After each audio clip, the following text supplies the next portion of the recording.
Hello everyone, আজি মই সুজিৰে বনোৱা এটা খুব ধুনীয়া পেৰাৰ ৰেচিপি লৈ আহিছো। একেবাৰে সহজে বনাব পাৰি আৰু খাবলৈ বিৰাট টেষ্টি হয় হোটেলৰ দৰে। আৰু এতিয়া প্ৰথমে সুজি এবাটি লৈ ললো। পৰিমাণটো আপোনালোকৰ নিজৰ জোখত কম বা বেছিও কৰি ল'ব পাৰে। সুজি বাটি দিয়াৰ পিছত এতিয়া এইখিনি অকণমান কেঁচা গোন্ধ যোৱালৈকে একেবাৰে লো ফ্লেমতে খুব ধুনীয়াকৈ এইখিনি ভাজি ল'ম। ইয়াৰ পৰা যেতিয়া এটা খুব ধুনীয়া গোন্ধ এটা আহিব তেতিয়াই দি দিম ইয়াত নাৰিকলৰ গুড়ি। আপোনালোকে বজাৰত পোৱা শুকান নাৰিকলৰ গুড়িটো এড কৰিব পাৰে। ইয়াত মই দিলো একে সুজিৰ সমানে দিছো আৰু এইখিনি এতিয়া ভালদৰে অকণমান সময় লৰাই ভাজি ল'ম। এইখিনি এতিয়া ভালদৰে অকণমান ভজাৰ পাছত এতিয়া ইয়াত দিলো ঘিউ। এইটো মই ইয়াতে ঘিউ 2 চামুচ দিছো। ঘিউটো দি দিলে মিঠাইটোৰ সোৱাদটো খুব ধুনীয়া হয়। সেইকাৰণে আপোনালোকে ৰিফাইন তেলটো নিদিব, পাৰিলে ঘিউ দিব। ৰিফাইন তেলটো দিলে মানে প্ৰথমে আপোনালোকে যদি ৰিফাইন দিয়ে তেতিয়াহলে প্ৰথমে সুজিখিনি ভাজোতেই অকণমান দি ল'ব, তেতিয়াহে ভাল হ'ব। পিছত দিলে অকণমান কেঁচেম গোন্ধ এটা থাকে, সেইকাৰণে বৰ ভাল নহয়। আৰু এতিয়া এইখিনি ঘিউখিনি দিয়াৰ পাছত যিমান পাৰো ভালদৰে এনেকৈ মিক্স কৰি ললো। মিক্স কৰাৰ পাছত আকৌ দিলো 2 চামুচ পাউডাৰ গাখীৰ। আৰু পাউডাৰ গাখীৰ দিয়াৰ পাছত এতিয়া ভালদৰে এইখিনি আটাইখিনি মই মিক্স কৰি ল'ম। দেখিছেনে, ঘিউখিনি দিয়াৰ আগতো আপোনালোকে পাউডাৰ গাখীৰখিনি মিক্স কৰি ল'ব পাৰে বাৰু। আৰু এতিয়া যিখিনি লদা নিচিনা হৈছে সেইখিনি ভালদৰে অকণমান ভাঙি ল'ম। আৰু 2 টুকুৰামান কাজু ইয়াতে কাটি দি দিলো। টুকুৰা কৰি কাটি ললো কাজু কেইটুকুৰা। আৰু ভালদৰে এইখিনি অকণমান সময় ভাজি ল'ব লাগিব। ইয়াৰ কালাৰখিনি বৰ চেঞ্জ কৰিবৰ প্ৰয়োজন নাই। অকণমান ৰঙচুৱা হ'লে গম পাবই ভাজা সম্পূৰ্ণ হৈ গৈছে বুলি।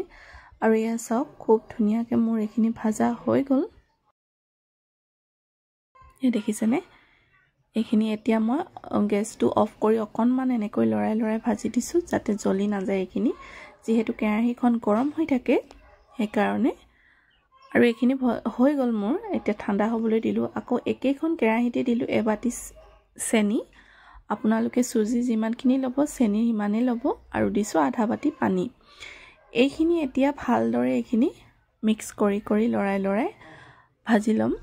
মানে এইখিনি ডাঠ এডাল তাঁৰ বনাৰলৈকে, তাঁৰ যেতিয়া বনিব এডাল ডাঠকে, তালৈকে এইখিনি মই এয়া দেখিছেনে এনেকৈ খুব ধুনীয়াকৈ উতলি এইখিনি মিক্স হৈ গ'ল। আৰু যেতিয়া আঠা নিচিনা হ'ব অলপ ডাঠকে তেনেকুৱাকৈ থ'ব লাগিব। এতিয়া মই চেক কৰি চাইছো, এয়া এইখিনি হৈয়ে গ'ল। আপোনালোকে গম পাবই যেতিয়া আঙুলি দুইটা একদম ধুনীয়াকৈ লাগি ধৰিব, আঠাটো ডাঠ হ'ব, তেতিয়া আপোনালোকে হৈ যাব বুলি গম পাই যাব এইখিনি। চাওক এতিয়া মই গেছৰ ফ্লেমটো অফ কৰি দিম। অফ কৰাৰ পাছত এতিয়া যিখিনি মই এইখিনি ভাজি থৈছিলো, ভাজা সুজিৰ মিশ্ৰণখিনি ইয়াতে এড কৰি দিম। আৰু কণ্টিনিউ এনেকৈ হেতাখনেৰে লৰাই আটাইখিনি ভালদৰে মিক্স কৰি ল'ম। আৰু বেছি সময় মিক্স কৰাৰ প্ৰয়োজন নাই, 2-3 মিনিট মিক্স কৰিলে আপোনালোকৰ ধুনীয়া এটা শ্বেপ দিব পৰাকৈ হৈ যাব। আপোনালোকে গম পাব ইমানটো জোখতে থ'ব। আৰু এইখিনি আপোনালোকে এনেকৈ যদি পেৰা নিচিনা নবনায় তেতিয়াহ'লে আপোনালোকে লাডু বনাই দিব পাৰে দেই। আৰু এইফালে প্লেট এখন লৈ লৈছো। ইয়াতে মই ধুনীয়াকৈ ঘিউ সানি ল'লো প্লেটখনত। আৰু এতিয়া মই আটাইখিনি ইয়াতে দি দিম। দেখিছেনে, আটাইখিনি ইয়াতে দি দিলো।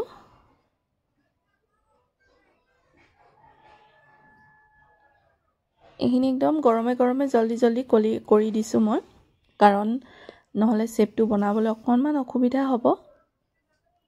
আৰু এতিয়া যিহেতু বৰ বেছি গৰম নহয় সেইকাৰণে এনেকৈ হাতেৰে চুব পাৰিছো, সেইকাৰণে এনেকৈ ভালদৰে সমান কৰি দিছো। নহ'লে এনেকৈ আপোনালোকে প্লেট এখন লৈও প্লেটখনৰে ধুনীয়াকৈ চাৰিওফালে সমান কৰি দিব পাৰে।